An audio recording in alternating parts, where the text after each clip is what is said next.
Thank you for the opportunity to address you and to reflect on the past year while also looking forward to the year that is coming, 2010, and what we can look forward to with some optimism for this year. We're entering a new decade, and with it brings a feeling of optimism and excitement.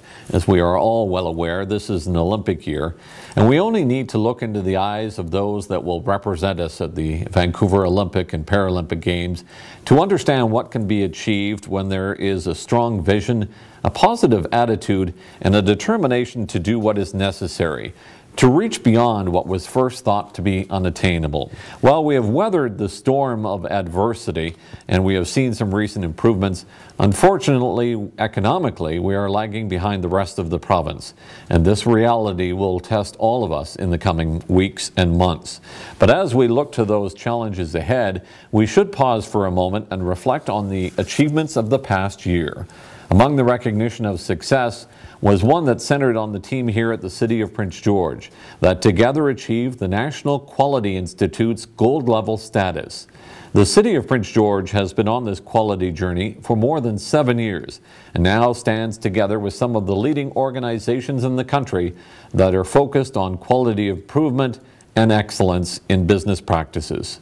The city was also recognized this past year by the Community Energy Association for its innovation in striving to reduce community energy consumption, most notably through initiatives such as the Free Fare for Clean Air Day, the transit program that is an innovative program that is unmatched across the country. It is also important for us to recognize the many people in our community that volunteer, for we all know Prince George is likely Canada's volunteer capital as much as we are BC's northern capital. And that was evident again in 2009 as we hosted the Canadian Men's Collegiate Basketball Championship at UNBC, as we played host to the World Baseball Challenge. And it was also evident that spirit was during the Road to the Roar curling event that unfolded last winter at CN Centre.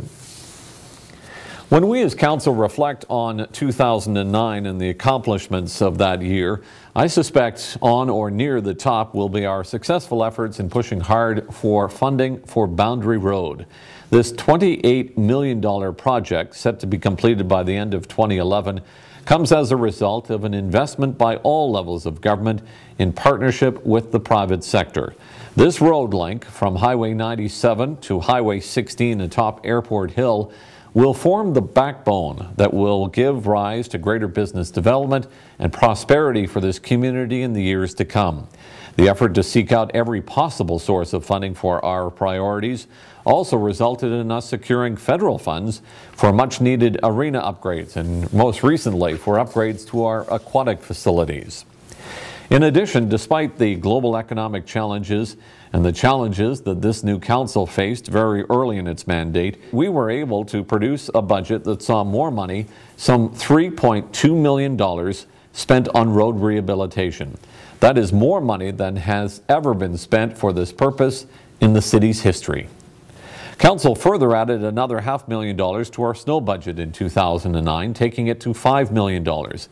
Unfortunately, as we saw in 2009, even $5 million may not be enough. This is a discussion that will be front and center for Council in the weeks to come as we get into the budget deliberations. I also want to acknowledge the many people who volunteered their time, passion, and input during the Smart Growth on the Ground project for downtown Prince George.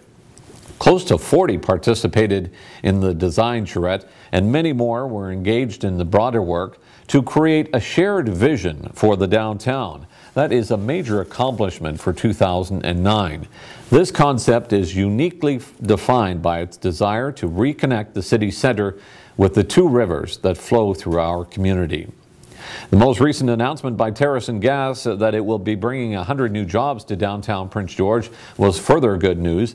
The announcement also included the intent to purchase a new building in downtown that was previously in public hands.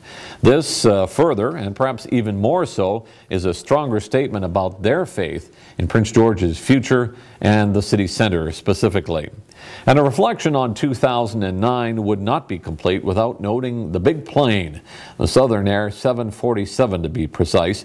This flight will be forever the marker in time that tangibly displayed the potential that lies ahead for Prince George as we establish ourselves as a key player in the business of international logistics, the business of moving products to market.